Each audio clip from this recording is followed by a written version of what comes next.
Portanto, no primeiro semestre de 94, o presidente Lula estava em primeiro lugar nas pesquisas eleitorais e todos diziam de que ele seria eleito em outubro daquele ano. Ali por volta de março de 94, essa mesma elite brasileira levantou uma tese de que o Lula tinha comprado um apartamento na cidade de São Bernardo do Campo por corrupção. Foi um grande debate ali entre fevereiro, março, abril, mais ou menos até junho. E em uma das reuniões, o presidente Lula, quase em lágrimas, dizia: essa burguesia acha de que os trabalhadores são corruptos como eles e por isso tenta nos colocar no mesmo patamar. E ele dizia, e eu tive o cuidado, ao comprar esse apartamento, em 48 parcelas, pagar com cheque nominal e tirar cópia de cada cheque e guardar, porque eu sabia de que eles poderiam vir com isso sobre mim. Resgatou todos os cheques, fez uma coletiva e a imprensa colocou apenas o rodapé. Lula comprou o apartamento. É onde ele mora hoje, naquela cobertura. Volta agora, em 2016, com a mesma tese. E mais, um procuradorzinho do Estado de São Paulo, que nem sequer acompanhar as suas tarefas obrigatórias, ele faz, como é o caso da corrupção no setor de transportes do Estado de São Paulo. E aí, abre um processo sobre a compra, dessa vez, de um triplex, na cidade de Guarujá. E ali, o presidente nunca negou. A sua esposa comprou cotas numa cooperativa e declarou no imposto de renda de 2005, mas nunca recebeu esse resultado por conta das questões da Bancopp. E agora, eles resolvem dizer, já vinha desde o ano passado, de que ele tem esse patrimônio e sonega patrimônio. Ele está sofrendo muito, como todos nós, mas diz ele, fiquem tranquilos, de que não tem qualquer coisa, como não tinha lá em 1994. Vamos responder a tudo o que estão reclamando. E só fazem isso porque sabem que estamos no ano eleitoral. E no ano eleitoral decisivo. Porque eles entendem de que em 2018, um dos nomes que eles não têm condições de derrotar, juntamente com o nosso projeto, é Luiz Inácio Lula da Silva. Por isso, nós que acompanhamos essa postura lá em 1994, não podemos esquecer que são os mesmos, agora em 2016, fazendo a mesma acusação. E ele vai demonstrar, como fez em 94, de que não tem qualquer irregularidade. E a gente precisa também ter clareza de que o nosso projeto de partido, que completa agora, do dia 10 de fevereiro, 36 anos, sempre foi um partido contestado e muito pela elite brasileira, por entender de que os trabalhadores não podem ter um partido político. Se a gente analisar ao longo da nossa história, lá em 1946, foi a primeira eleição geral, nacional, com voto secreto, em que todos puderam participar do processo eleitoral. E ali, um partidão elegeu um conjunto de parlamentares, senadores, deputados, e logo em seguida, essa mesma elite, que foi a última das Américas a libertar os seus escravos, foi ao Poder Judiciário e cassou o Partido Comunista Brasileiro em 1947. E é com essa mesma tese que eles trabalham nesse 2016. E é exatamente o Partido das Elites, o PSDB, que vai ao Poder Judiciário pedir a extinção do nosso partido, o Partido dos Trabalhadores. Só que eles esquecem que esse partido tem base social, tem inserção na sociedade brasileira e tem, acima de tudo, uma militância muito atuante, muito vibrante e, acima de tudo, sabe os caminhos que o Brasil necessita. E esta conferência é feita exatamente com essa intenção e com esse objetivo. Discutir 2016, mas olhar para o que já fizemos e também compreender que ainda tem muito por fazer. Nós passamos um 2015 muito difícil, um período em que a nossa economia deixou de crescer. Tivemos um ministro da Fazenda em que só pensava em aumentar o lucro, particularmente do sistema financeiro, e arroxo em cima dos trabalhadores e da sociedade brasileira. Esta fase, ela está passando. O pacote econômico que a nossa presidenta Dilma lançou na última quinta-feira tem como objetivo estancar esse processo e, a partir dali, criar as condições para que a economia volte a crescer, volte a gerar emprego e, acima de tudo, garantir a inclusão social e os direitos sociais que conquistamos até agora. Se nós analisarmos a base salarial do Brasil, é o salário mínimo. E essa política do salário mínimo está garantida até 2019, com as regras em que Lula ajudou a construir e que nós aprovamos na nossa instância, e os movimentos sociais garantiram nas ruas a sua aprovação no Congresso Nacional.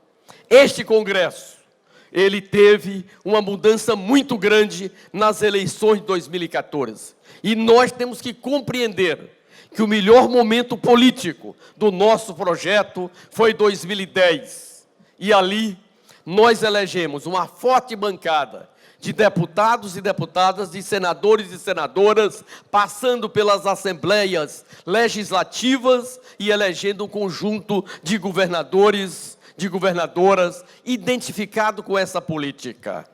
Nós cometemos um erro muito grande nos anos de 2011 e 2012, achando de que a elite brasileira tinha incorporado as nossas propostas, o nosso partido e o nosso governo.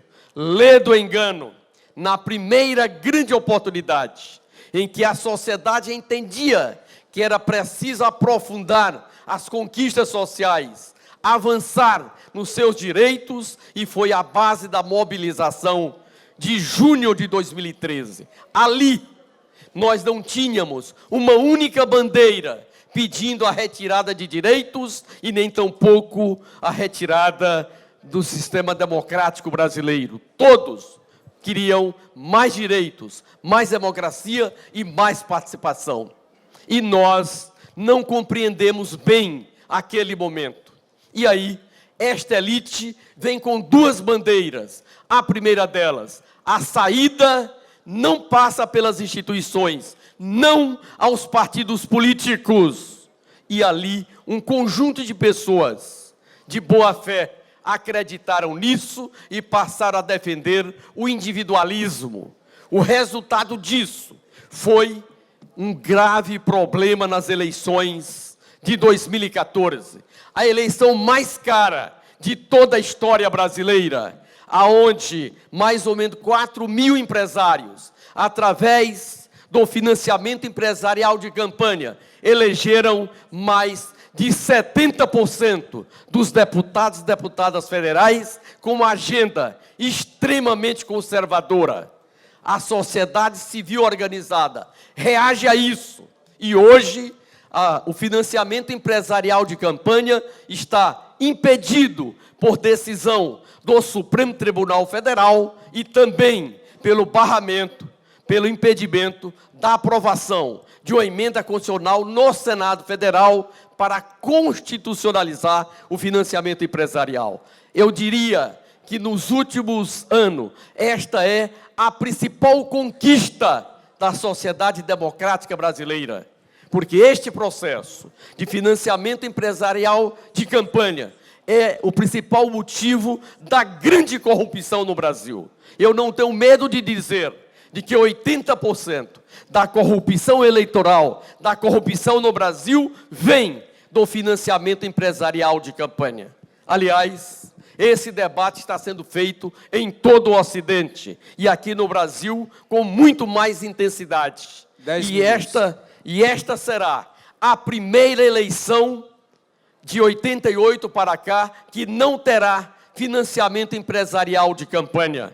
E nós precisamos nos reeducar, reaprender a fazer militância, a fazer caminhada, a fazer política da maneira que surgiu o nosso partido, o Partido dos Trabalhadores, lá em 1982. Nós não tínhamos financiamento empresarial nos anos 90, e particularmente no início do século XXI, com essa grande distorção. Em 2014, nós nos acomodamos e entramos nesse processo. Agora, ele está impedido por decisão do Supremo Tribunal Federal e também por impedimento do Congresso Nacional. E nós precisamos valorizar isso. Nós temos que compreender também de que este processo eleitoral de 2016 será o grande momento de nós fazermos um grande debate político da razão de ser dos partidos, da militância e dessa nova forma de fazer política. Por isso, nós precisamos ter em todos os municípios brasileiros candidatos a vereadores e a vereadoras, e na ampla maioria desses municípios, candidatos a prefeitos e a prefeitas, para fazer a defesa da nossa proposta de um país mais includente, com crescimento econômico e com aquilo que o Brasil, que o partido construiu ao longo da sua história, seja no modo petista de legislar ou no modo petista de governar, que muitos de nós esquecemos por acomodação e por outros fatores que influenciaram ao longo da caminhada. E esta militância que aqui está tem clareza disso e sabe que nós podemos assim fazer. Por isso, eu sou muito otimista nesse 2016, ao contrário, em que esse setor da imprensa volta a dizer de que o partido vai desaparecer. Aliás, não é a primeira vez que eles dizem isso. Tentaram impedir a criação do nosso partido lá nos anos 80. Voltaram em 2006, dizendo que essa raça desapareceria da política brasileira. Mas a classe trabalhadora, os setores médios da sociedade, o micro, pequeno empresário, as forças vivas da política, da intelectualidade, da juventude, dos movimentos sociais, têm clareza de que o Partido dos Trabalhadores já fez muito pelo Brasil, mas ainda tem muito por fazer. Por isso, vamos homologar as nossas teses, vamos batalhar para reeleger nossos 30 prefeitos. Eram 29 que nós elegemos lá em 2012. Mas não esqueçam de que Araripe dá um grande passo, também elegendo um prefeito do PT, o nosso amigo Giovanni. Não sei se ele está presente, tomou posse agora em janeiro de 2016, na prefeitura de Araripe. Precisamos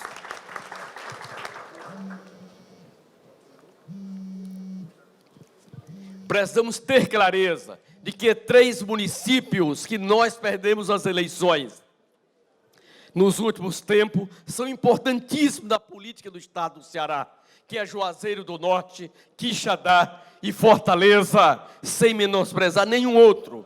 E também compreender de que os municípios que nós fomos bem votados nas eleições de 2012, precisamos acumular ainda mais para eleger os prefeitos. E não ter dificuldade de ter candidaturas próprias em municípios que nossos aliados também têm suas candidaturas. Porque se é legítimo para eles assim fazer, como estão fazendo com Itapipoca, não tem nenhuma contradição.